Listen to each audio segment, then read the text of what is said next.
就为今仔日开始来开放到第7类甲第8类的人员，会当开始来注新冠病毒的预防射 AZ 疫苗。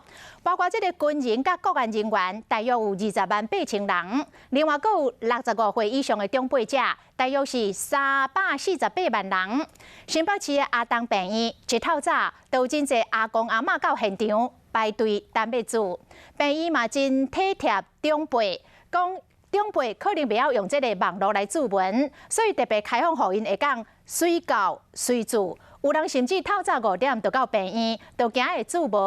而且咱的长辈时代，哪像拢无咧惊会有副作用哦。大家来注射，真踊跃。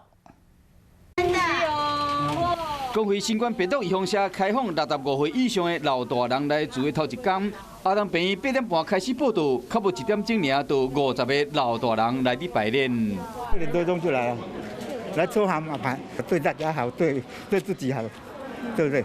安全嘛，人家都不怕，你有打了，人家比较不怕。大个人嘛买菜人足多的啊，注较放心啊。大部分的阿公阿嬷未烦恼讲疫苗有副作用，抑过依然有人会烦恼。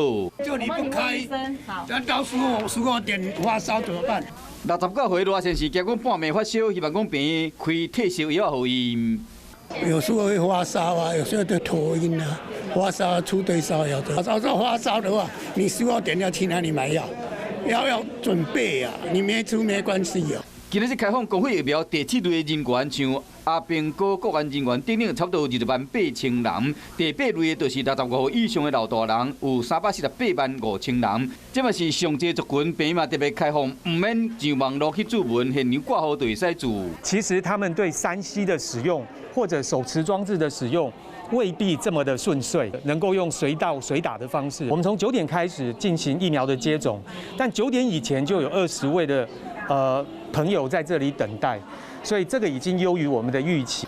这老大人注疫苗真有用，但是中嘛讲 AZ 疫苗对老大人的保护效果真好，较袂产生副作用。鼓励这老大人爱加去注，提高咱台湾预防射的注射率。